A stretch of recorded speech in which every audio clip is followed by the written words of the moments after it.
comrades. For their role in this daring rescue, 4 of the members of the Army's 10th Cavalry were awarded the Medal of Honor, which is the highest personal military honor. Among these brave men was Sergeant William H. Tompkins, who was interred at the Presidio in San Francisco after his death in 1916. His award citation reads that he voluntarily went ashore in the face of the enemy and aided in the rescue of his wounded comrades. This after several previous attempts at rescue had been frustrated. It's amazing that brave soldiers such as Tompkins in the 10th Cavalry were recognized for their distinguished service to the nation, not because they weren't honorable enough, but because they were one of 4 units of so-called Buffalo Soldiers, segregated African-American units created in 1866. While the exact origin is unknown, according to legend, the name Buffalo Soldier comes from the Comanche tribe, who compared the soldiers to the buffalo for their hair texture and possibly their tenacity in battle. Regardless of the origin, the soldiers wore this name as a badge of honor. Black soldiers were often given support roles, treated as laborers rather than soldiers, and commanded by almost exclusively white officers. Despite these hardships and dangers, many African Americans chose to join the military.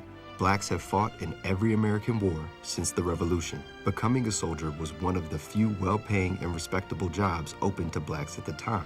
It was often the choice between being a low-paid sharecropper, which was only half a step from slavery, or entering the military. However, the United States military was only desegregated in 1948, 87 years after the start of the Civil War.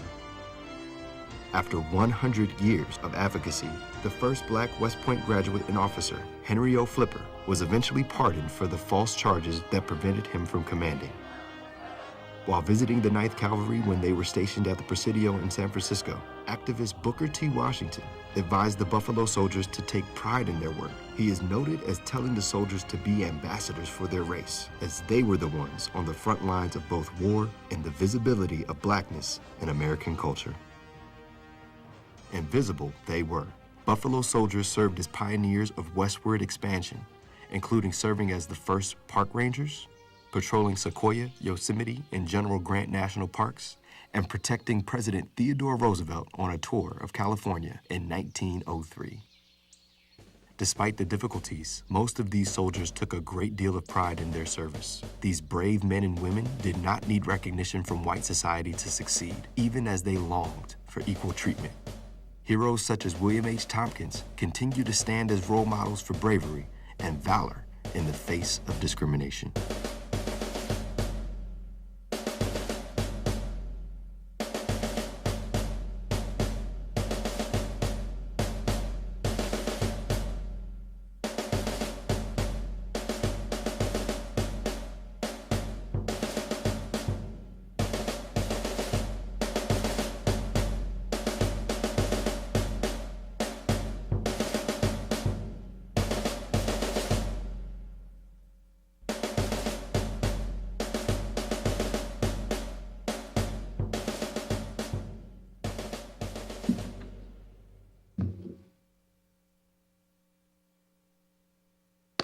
I enjoyed it.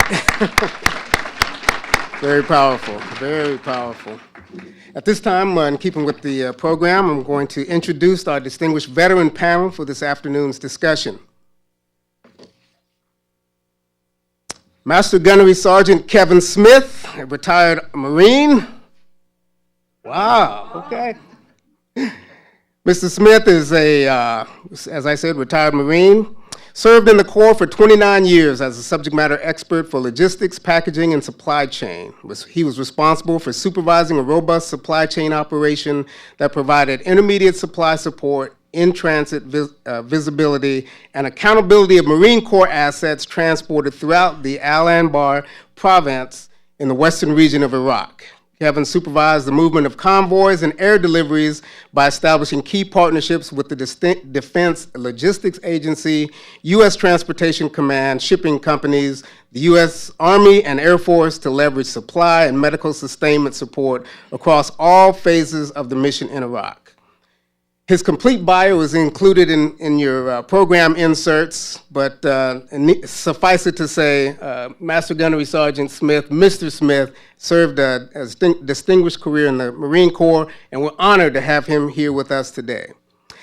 Andrea Michelle, GI. Michelle Gardner-Entz, the Department of Veterans Affairs. I'm not going to read her entire bio because she's a friend of mine. We go back, I won't tell you how many years, but Michelle, or Ms. Gardner-Entz, is a highly decorated Air Force veteran and retired colonel, having served over 27 years supporting veterans, military troops, and their families. And prior to creating her own business, GI Strategic Solutions, LLC, she held numerous executive-level positions, giving her experience in customer-centric business operations, training, and consulting. And one of her largest leadership roles was as the commander of the Army and Air Force Exchange Service in the Pacific region.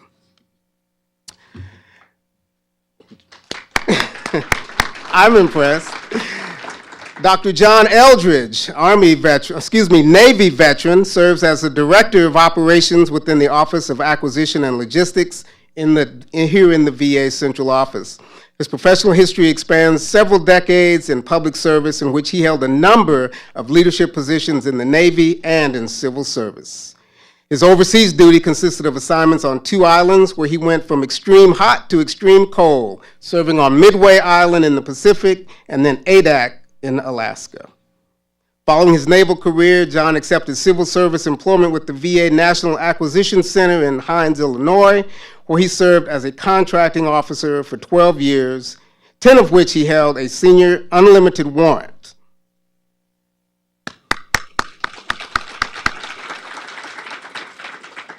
Our Army veteran this afternoon is Ms. Arne Hunter from the Office of the Secretary. Arne served in the U.S. Army and the D.C. National Guard for 8 years. She began her career with the Department of Veterans Affairs in February 2000, and during her service, she's worked with the Board of Veterans Appeals as a program support assistant and with the Veterans Benefits Administration as a management analyst. Currently, Arne serves as the administrative officer within the Office of the Secretary. Ladies and gentlemen, our distinguished panel, I'll welcome them to the stage, and as they prepare to answer your questions and give them their perspective on their service in the military, we have a microphone for them to ask questions. And so as those of you who would like to ask our panel members questions, make your way to the microphone, or just raise your hand and we'll get you the microphone. And let me just start out by asking our panelists the first question. As the MC, I get to have that privilege. So as you look back over your military careers, what one piece of advice would you give your 18-year-old self? Oh, wow. And we can just go down the line there. GI? Oh, you want to start with me? Yeah, I'll start with you. Can I go last? Okay, you can go last. Thank you. All right, Go ahead. well, 18-year-old me. Use the mic, please.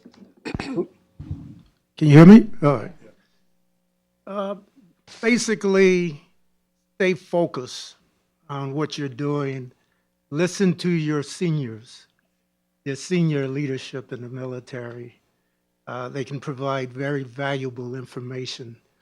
So transcend into that when you get into the military. At 18 years old, you kind of may know it all, like I thought I did. But there's valuable information to be disseminated and to be passed down from the senior leadership who's been through a lot of things before you. And but to pay attention to that and pay attention to your career. You can be practically whatever you want to be, just latch on to what that is you want to be and stay focused on it and keep striving toward it. And you'll find you'll get a lot of energy from others, or synergy, I should say. People will be pulling for you in that regard. So kind of know what you want to do and go forward. I'll stop there. Okay, thanks. Arne? I would tell my 18-year-old self to not get discouraged and stay focused, and to Go to school and get all the training that you can get. For me, primarily it would be education, number one.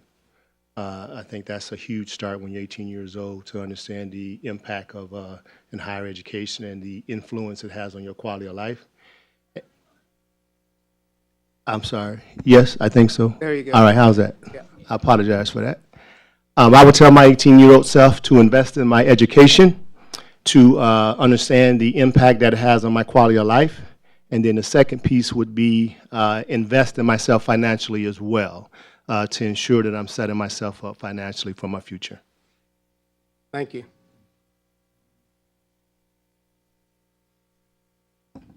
And before you start, Michelle, the microphone is here for those of you who would like to ask a question. So if you will go ahead and make your way to the mic here so we can be ready to move on with your questions and answers. I'm sorry, go ahead, Michelle. I would tell myself 4 things. Don't believe the press.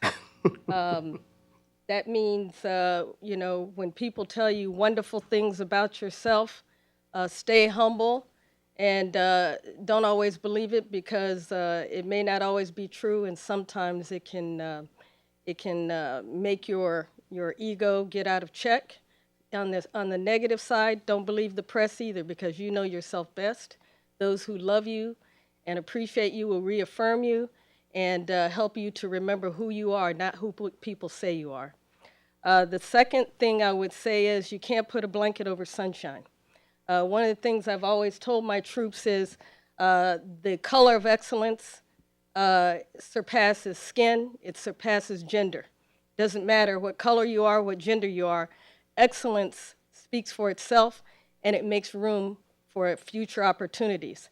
So no matter what people try to do to stifle you, to limit you, it's impossible, think about it, to put a blanket over sunshine. The second thing I would say is don't let anybody define you nor confine you. I have a saying that's for you and for your God. People will try to say, oh, that's good enough. You don't need to do any more. Well, if that's not all you have to give to the mission, to your organization, you should not let them confine you, nor should you let them define you. People will try to give you a title, a name, and I always tell people that if you think the position I'm in is all there is to me, then you don't know me. There's so much more to me than what I'm doing, and also more than what you can see from the outside. And the last thing in that same vein I would say is, when things turn negative or bad for you in a situation, you don't have to explain it to people who know you, and the people who require an explanation don't know you. Thank you.